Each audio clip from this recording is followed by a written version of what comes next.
Seamus, I'll pull you in because you got a question here about making room for progress. So how you doing, man? You're back? Hey, how's it going? Going good. Yeah, I sent the super chat earlier. Thank you. I'm here in the car in honor of the first video of yours I saw you driving around. Very good, sir. Yeah. Congratulations. Real quick, I want to throw a topic out there. I'll give you two examples and see what y'all's take and any more ideas is. It's clearing out your life to make room for progress. One example is I had a real issue with society saying I should be friends with my exes, and I noticed that they called me a lot to be the emotional tampon, and I finally told them, look, lose my number, done, go away.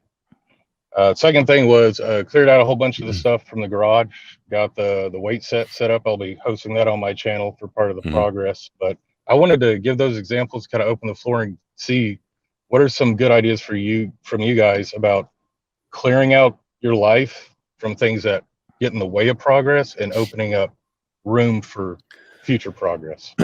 All right. So I'll give you one of the best sound bites you can use with exes. This works especially well with ex-wives, ex-girlfriends you might have lived with, had an LTR with, and they're looking to use you as an emotional tampon or just ask you for help or assistance with something. The Wi-Fi router's not working. What do I do, Seamus? I don't work for you anymore. That works for everything. I don't work for you anymore.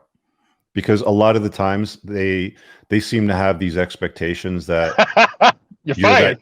That you're that useful idiot, that's always going to be available to them to solve their problems. Because let's be honest, like women have been sold this lie their entire life that they're extremely valuable and men should bend the knee to them and all this sort of stuff. And I continue to teach you guys to set some boundaries and be firm with them and why you should and how it serves you better. And it actually serves your relationships better too. But just simply saying, I don't work for you anymore, those words alone, those few words solve a lot of problems, and it sends a very, very clear message to them. Yeah, and not a single one of them that I told to lose my number, none of them reacted well. I got hung up on by one of them. The other one started yelling. I hung up on her. The other one just immediately started crying, and I'm like, no, I'm done. Bye. Yeah, I don't work for you anymore. Because they seem to think for some reason that you're still fucking available to them to fix their problems or to be their emotional tampon. Just tell them. Oh yeah. I don't work there anymore. I am no longer your fucking employee, man. Oh yeah. Yeah. And then the second part of that was? Oh yeah. Second part. Oh, the second part, no, it's just an example of things that I've done recently. I was seeing if y'all had any more ideas. Like by the end of the month, I'm going to quit smoking. Made room in the garage for the weight set. I've got a bench set and a squat rack. That way I'm not lifting, redoing all of that kind of stuff. Just making room in your life in general for progress. Yeah, dude. Well, a lot of it is Rich talks about it all the time too. I've said it, talked about it too in other ways. Just managing your fucks, right? I mean, just stop giving a fuck about these things, dude. Like, I just don't have time to give a fuck about bullshit. Like, I don't.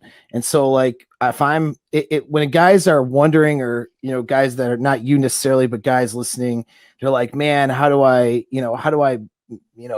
get rid of some of these toxic forces in my life, or these friends, or these ex-girlfriends, or whatever. Like, I need their ankle weights. How do I get rid of them? Stop giving a shit.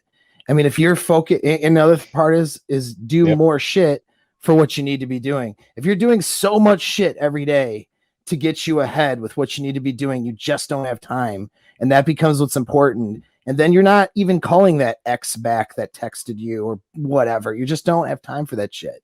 You know what I mean? It's just, you're just moving on, and people will deal with it.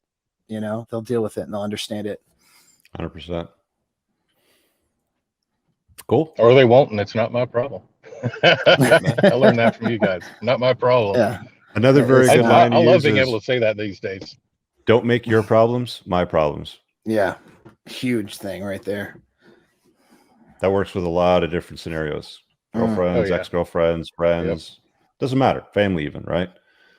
It's like, a lot of people seem to think that their lack of preparation on their part constitutes an emergency on your part, right? I know it might sound cold, and people are like, "Oh, Rich, you're Good so stuff, cold," man. and you're an asshole. No, I just, that's just the But way you're not though. You're you gotta run deciding those who. things. It's the weirdest thing. I always thought being an asshole was a bad thing. I've found the more I enforce my boundaries and act like an asshole, all of a sudden people that never listen to what I had to say, they're suddenly respecting me now. Correct. Yeah. Well, and I will say too, shocked. I help people out all the time, man. It's fine, but the difference is I do it without sacrificing myself to do so and setting boundaries. And you know what happens when you set boundaries and when you do help somebody out, they appreciate it 10 times more because they know that you value yourself and they value what you're doing and you're taking time from that to help them. They appreciate it. They don't appreciate it and they become entitled when you are trying to make everyone else's problems your problems and you're not on your own purpose. Then people become entitled and expect you to, to do more and that you didn't do enough. You know what I mean? So that's the thing. You can help people. You just do it on your terms, 100%. All right, brother. It sounds good, guys. Thank you very much. Be night. sure to, check out Coffee Medic and let me know what y'all think. Coffee what? See Coffee you later. Coffee Medic. Coffee Medic. Okay, coffee _medic. Yeah. All right. And it'll have so a it's picture of channel. my coffee mug. All right, man. Thanks. Yep.